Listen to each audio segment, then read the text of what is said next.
The federal government tabled Bill 21 on Monday, a legislation that would freeze the sale, importing, and trading of handguns already owned legally, a CBC News source, June 2022. What does that mean for rural Manitoba communities of the Parkland? Hi, I'm Tamara Michèle. This is Real Conversations podcast created in Dauphin, Manitoba. Today, I took a trip to Gilbert Plains to participate in the first National Range Day with the Intermountain Gun Club and the Dauphin Handgun Club. I'm interviewing Inky Mark on the subject, and today I'm shooting some rifles, some handguns, along with others in the community for National Range Day. Thank you to our show sponsors, Bankert Marketing, Dr. Brenna and Three Graces Medispa, Real Security Solutions, Roofs, Furniture and Appliances of Dauphin, Oil Depot of Dauphin, Tri-Family Health, Beauty and Fine Gifts of the Paw, Ramsey's Health and Fitness of Dauphin, Cloud9 Canna Supplies of Dauphin, and Hearts to Nature Fine Art Nature Photography.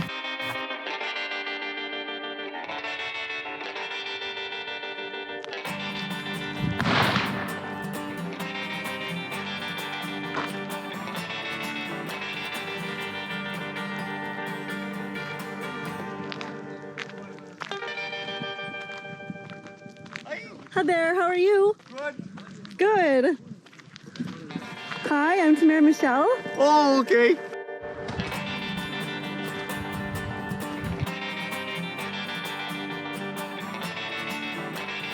Have you shot before? I have, yeah. Okay. Nothing like that, just like these guys. Hi. Oh, glasses? Yep. You should have glasses on too. Thank you. Hi, I'm here with Dave, and he's going to help me a little bit shooting rifle. What am I shooting here today? You're shooting a 22 long rifle semi-automatic. Okay. It's a Ruger, Okay. and it's a small caliber rifle. It doesn't kick, and it's You're not okay. really As long long. as your Okay. muzzle's out That's past good. the Well, end, it's you're certainly fine. small. Here you go. Can I use this one? You can use this one. Yep. This has an adjustable stock Okay. for your arm length, All right. and same deal. This has a scope, so you can adjust the magnification if you want to zoom in or out. Okay. And What am I aiming for? Because I'm... oh, actually, there's a steel plate that turns sideways. That orange one? There's another one down 80 yards on the right. Yeah, the little orange one? Yeah. That little, is that what I'm looking at? Yeah, you can take a shot at that if you want. Okay. Okay, you're hot.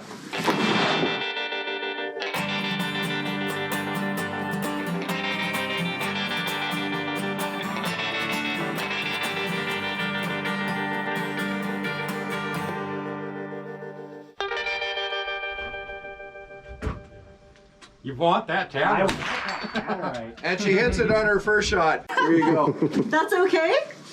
That's perfect. Do it again. Try one more time. So how far is that? That's about 80 yards. Which one do you want? The 81.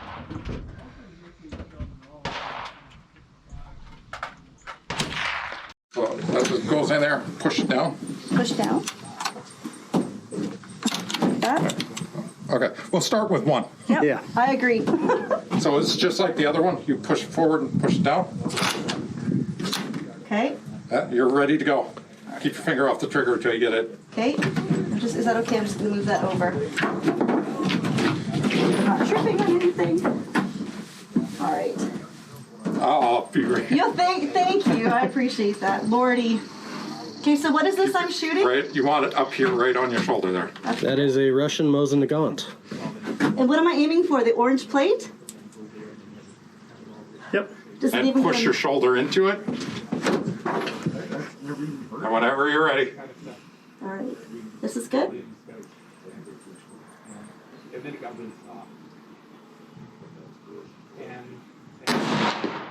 Oh, that wasn't so So it's bad. not too bad. No, well, you prepared me very well, so I appreciate that. Thank you. So, Okay, so up, out. throw another one in if you want. Yeah, sure. And ready to go. So there's one in the chamber. Don't touch the trigger till you've got Okay, it. so I'm good. Dan, just help me up again. So up in. Drone boy. Is that right? So I'm here with Inky Mark. Hi, Inky. How are you? Hello. Good to be with you. Thank you. Thank you. So welcome to Real Conversations podcast. Thank you for having an interview with me today. We kind of did this last minute, but I have been thinking about coming out for Range Day for a while, and then there's all sorts of political stuff that's taking place as well. And you and I like to talk politics, so I'm sure we'll get to that as well. So we're here in Gilbert Plains. Do you want to talk a little bit about what happened here today? Well, today we, between the Intermountain Gun Club and the Dauphin Handgun Club, we hosted the first National Range Day in Canada. And this was started 2 years ago, before the pandemic, by a group called the CCFR, who is an advocate for gun rights in Canada. And we belong to that organization, so we felt that, well, the only way we're going to grow our sport is to invite people into the sport. And this is essentially the purpose of having an open house range day across Canada. There's hundreds of gun clubs that are doing the same thing across Canada. That's really cool. And this is the first one ever. This is the first one national. Oh, first national.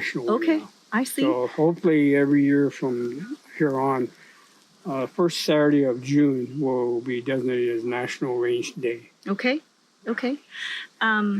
I had so much fun today. So I came out and you basically, said, well, go shoot some guns. And so I have my PAL. I got that with Leonard Gray. I think it's almost been a couple of years. It was the beginning of COVID. And then I took me a little time to get my license just because everything had slowed down.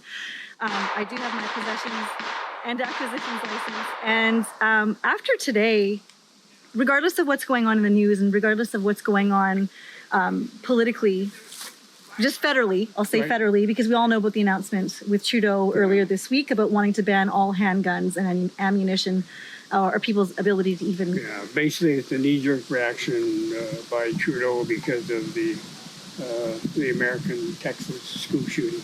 Right. I mean, there isn't a crisis that Trudeau would waste. I mean, it has nothing to do with us, and the problem with liberals is we have very strict gun laws in this country. This is not the United States. Yes. You don't carry a gun. You don't just go in and buy a gun. You have to take a course. Yes. You have to take a safety course.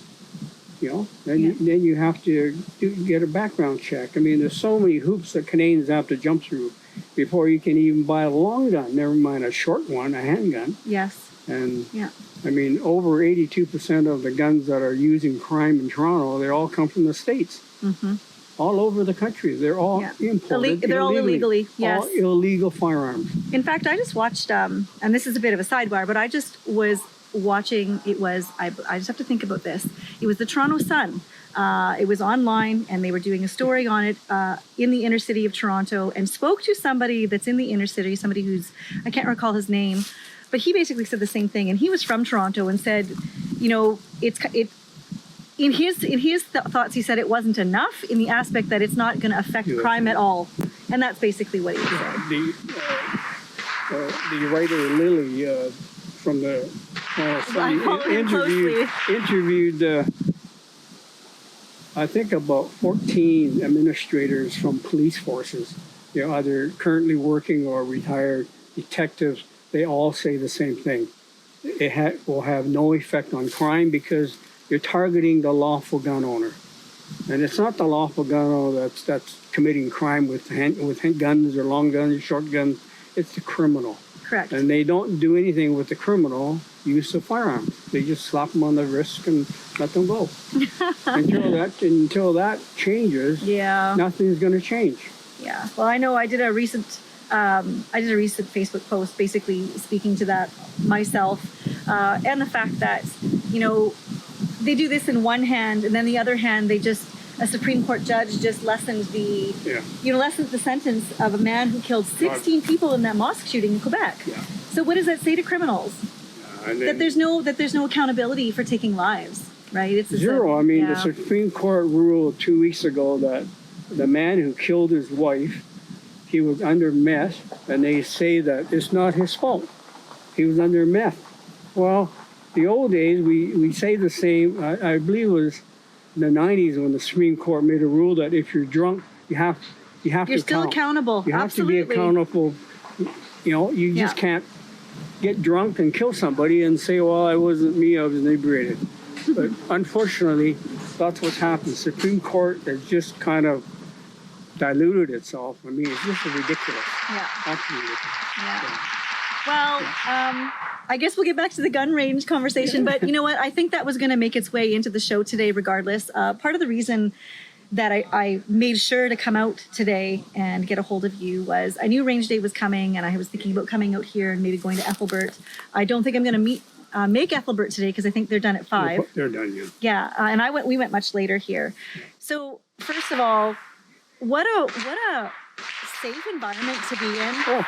You know, the safety officers, the range officers, like all of the safeties you have in place, nobody touches a gun until they're given the word. You do a tutorial and education on each gun that you're handling, you know, and you are supervised at all times. And of course the rules, right? Like the gun always has to be over the table. It has to be aiming towards That's the way area. we've always operated, because the most important thing with this sport with firearms is safety. Yeah. You don't want anybody to have an accident. You don't want anybody to get shot. So, so at our gun club, just the same.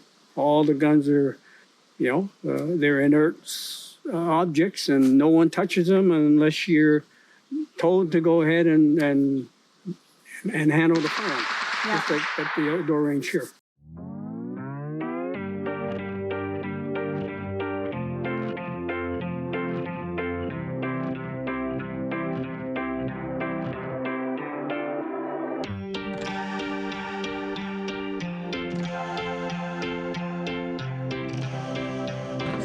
Following the range rules very good. No, but the reason I would say is they don't know the range protection on behind us. All right, line is ready, fire when ready, on steel.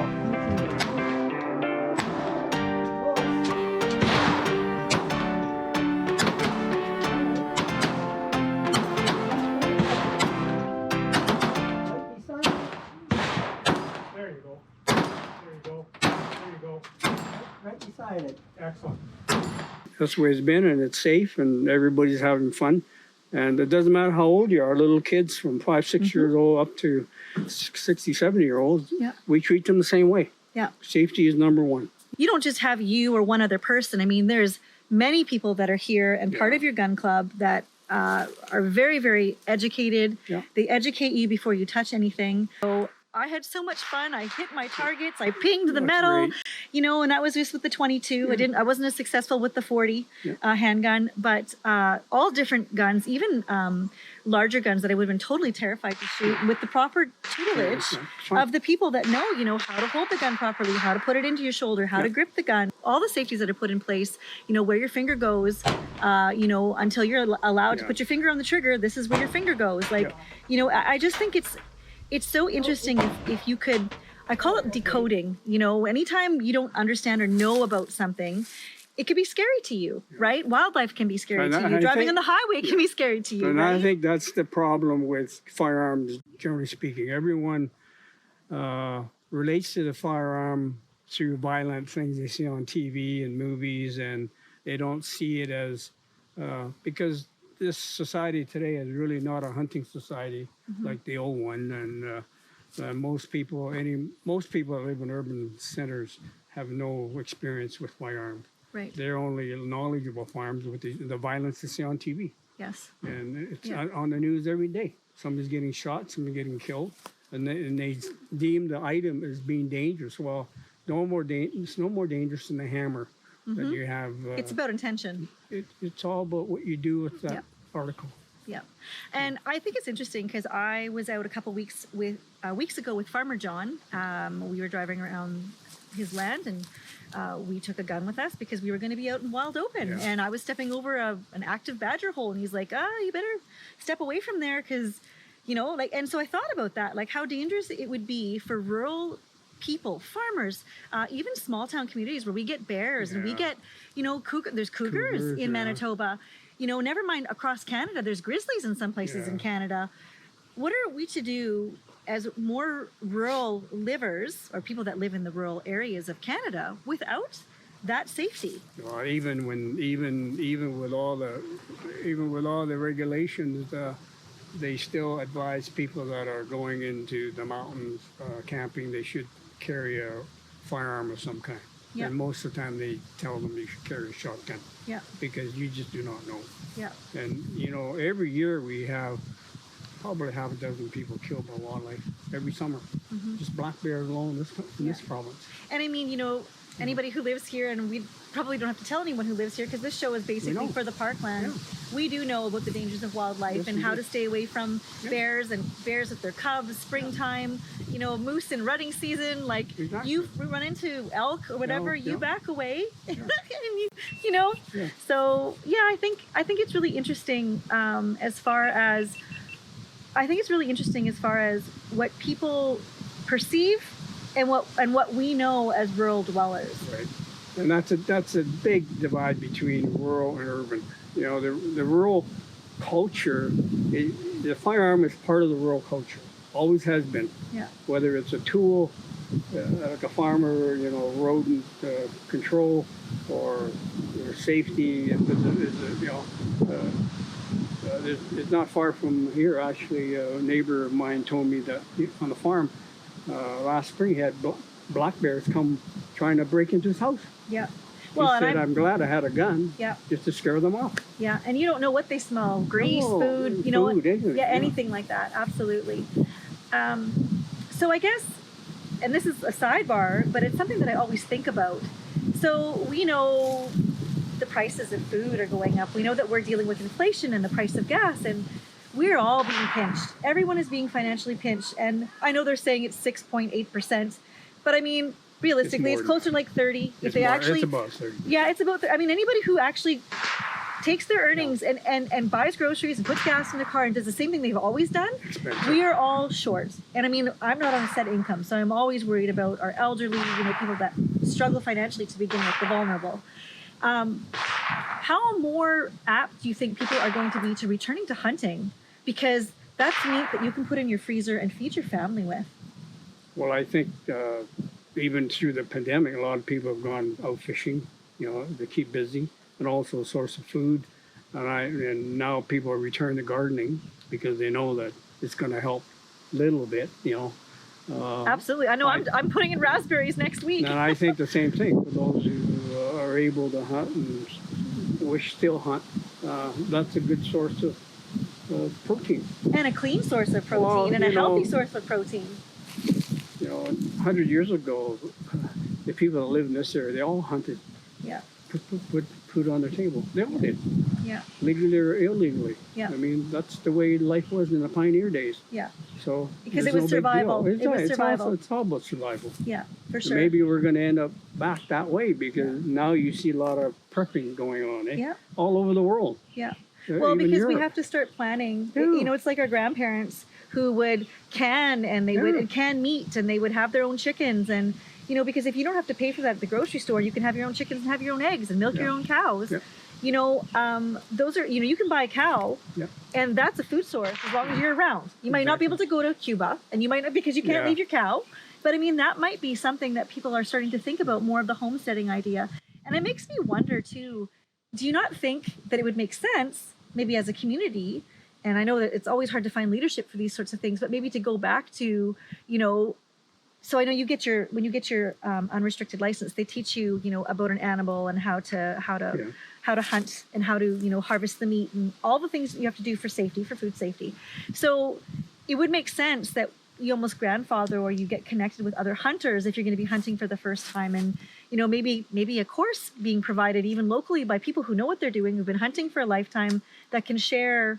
Kids today, if they're going to hunt, basically they have the elders have to teach them. We all have to learn from our elders. They have to learn right? from the elders. They Yeah. have to teach them hunt, how to prepare the, you know, the carcass and all that stuff. all yeah. that stuff. And it's a big job, It is right? a big to skin job. an animal Yeah. and to make sure that you We harvest did that the meat. because I grew up in a culture that hunted, and when I had kids, I hunted and brought home the carcass, and the kids everybody helped cut the meat up and make sausage. I mean, that was a big deal. I mean, but it was part of the culture back in the 70s. Yeah. But you don't do that anymore.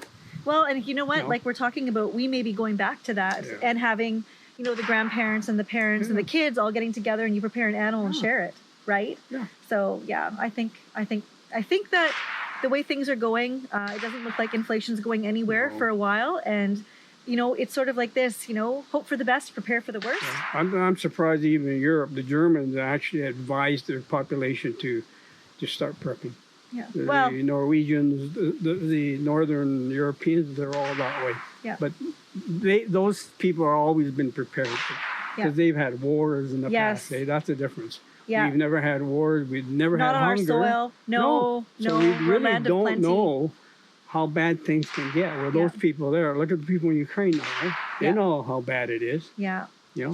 Well, we don't have that experience. Yeah. That's why. Not yet. That's why we take Hopefully, but everything for granted. We take a democracy for granted. Yes. We don't care about who's in Ottawa. Well, we should care. Yeah. Who's in Ottawa? Who's in Winnipeg at the Ledge? Yeah. Who's your mayor in town? Who's in county? You should care. Yeah. Because if you don't care, you're just going to get some idiots in there and they'll do whatever they want to wreck this everything. Well, and I think we've seen too, like, if we're going to get back to like federal politics and even provincial politics, we have career politicians. You and I have talked about this before. We have millionaires and billionaires and people that are super uber rich. They have no business running our country because what do they know what it's like to be an average Canadian? They don't. And we need people at our level. I'm kind of getting fed up of all these people with all these special degrees. And I mean, not that Trudeau has any special Trudeau's degrees. I think he's a drama teacher. Trudeau's a prime example. A Just rich a billionaire. kid, spoiled brat, never really matured, never really grew up to be like everybody else, responsible. Yeah. He's very narcissistic. And that's why we have... And no accountability. Yeah, absolutely zero accountability. He just does what he wants. He doesn't care. Yeah. So that's... we're stuck with him for 3 more years, Inky, so we hope that something's left of Canada by the time he's punted from the podium.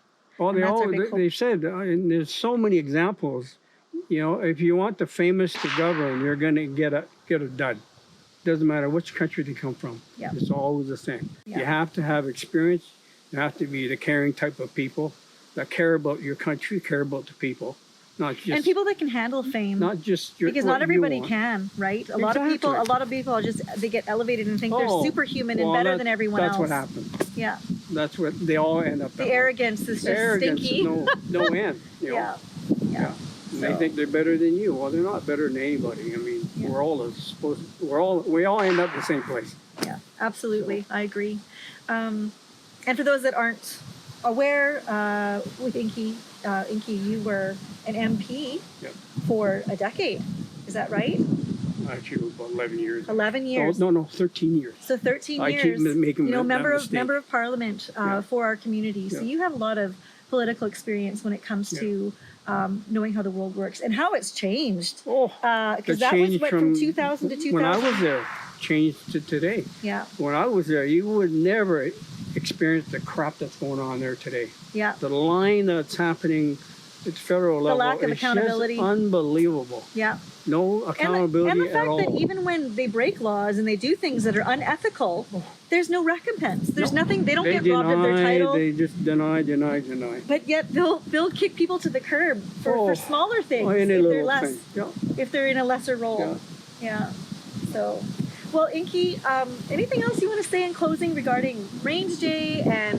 I want to thank you for coming out because this is all part of education, and hopefully your listeners, if they're not using firearms for recreation, maybe they can look into it. Yep. They'll have I know for me, I'm actually going to be enrolling in a registered handgun course that's coming up with Henrik Langer. That's coming up, I think, on the 19th of June. So he might have a few spots left. So, and I know there's also Leonard Gray. He offers courses, and there may be a few others, right? So, I mean, you know what? If you're wanting to get your restricted license and you haven't, this might be the time, right? So, thanks again, Inky. It's been a pleasure. Dr. Brenna and Three Graces Medispa has been inspiring love, confidence, and health and humanity since 2019. Dr. Brenna's skin therapists have the advanced knowledge required to revitalize and rejuvenate your skin. Radiofrequency, microneedles, chemical peels, and oxygen neo superfacials are just a couple of the treatments we offer. To learn more about Dr. Brenna and Three Graces Medispa, visit our website at threegraces.ca or call us at 204-572-5774 for a free consultation. A special thank you to Bankert Marketing for audio and video syncing. Thank you to our show sponsors, Bankert Marketing, Dr. Brenna and Three Graces Medispa, Real Security Solutions, Roofs, Furniture and Appliances of Dauphin, Oil Depot of Dauphin, Tri-Family Health, Beauty and Fine Gifts of the Paw, Ramsey's Health and Fitness of Dauphin, Cloud9 Canna Supplies of Dauphin, and Hearts to Nature Fine Art Nature Photography. Like and subscribe on YouTube at Tamara Michèle. See you next week.